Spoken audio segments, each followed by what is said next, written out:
Subsidy ఇచ్చినటువంటి సందర్భం లేదు. సాక్షాత్తు మొన్న ఎన్నికల ముందు ముఖ్యమంత్రి గారు స్వయంగా వచ్చి చూసి ప్రకటించినటువంటి ఇన్పుట్ సబ్సిడీ కేవలం మొదటి కిస్తీ 150 కోట్లు మాత్రమే రిలీజ్ చేశారు. రెండోసారి వచ్చినటువంటి 250 కోట్లకి జీవో ఇష్యూ చేశారు. మూడోసారి వచ్చిన దానికి అసెస్మెంటే చేయలేదు.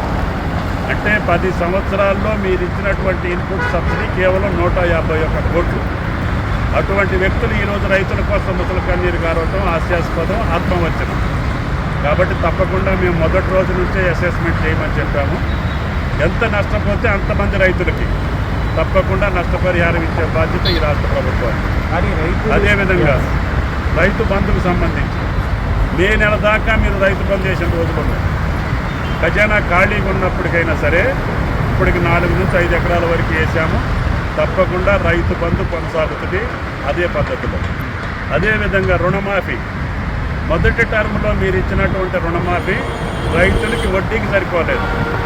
ప్రతి ఎన్నికలప్పుడు కూడా 25,000 ఇస్తాము, మళ్ళీ ఎన్నికలు వస్తే మళ్ళీ 25,000, మళ్ళీ ఎన్నికలు వస్తే మళ్ళీ 25,000. ఆఖరికి అక్కడ వడ్డీకను మీరు ఇచ్చిన దానికి సరిపోయింది. ఇవన్నీ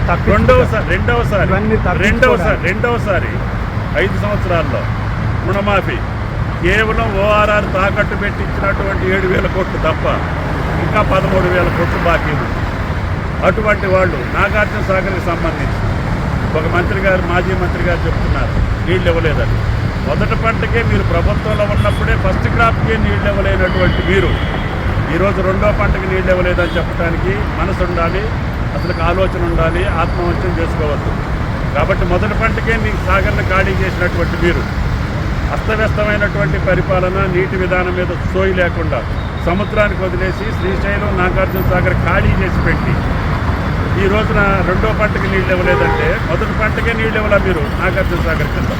రెండో పంటకు అడిగే హక్కు లేదు. మీ యొక్క ముసలి కన్నీరు ఈ రైతులు నమ్మే పరిస్థితి లేదు.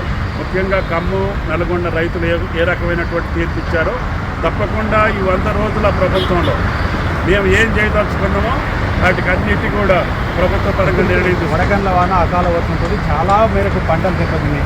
పంటలు దెబ్బతిన్న ప్రాంతాలకు మీరు ఇమీడియట్గా రైతులకు ఎటువంటి భరోసా ఇవ్వబోతున్నారు? రైతుల దగ్గరికి అమ్మటి అధికారులు అంచనా వేయడానికి పంపించాము. అధికారుల యొక్క నివేదిక రాగానే ఎన్ని ఎకరాలు నష్టపోయినా అన్ని ఎకరాలకి ఎకరానికి 10,000 రూపాయల చొప్పున ఈ ప్రభుత్వం ఇవ్వడానికి సిద్ధంగా ఉంది.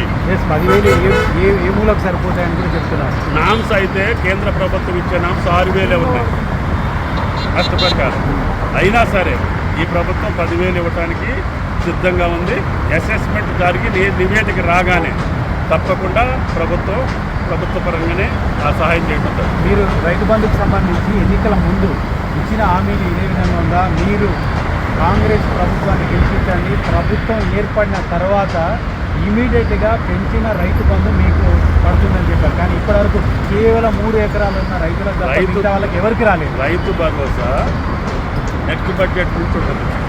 ఇది రైతు బంధు ఇప్పటివరకు ఎవరికి 3 ఎకరాలు ఉన్న వాళ్ళకి తప్ప ఎవరికి రాలేదు. 5 ఎకరాలకి వెళ్ళిపోతుంది. ఇంకెప్పుడు అది కంటిన్యూస్ ప్రాసెసే. వాళ్ళు మే నెల దాకా వేసిన సందర్భాలు ఉన్నాయి. ఇదంతా మార్చి కూడా కాలేదు. ఈరోజు రేపు 4-5 ఎకరాలకు అయిపోతుంది. అంటే 90% దాకా రైతులకు వెళ్ళిపోతుంది. మిగిలిన వాళ్ళకు కూడా వేసే బాధ్యత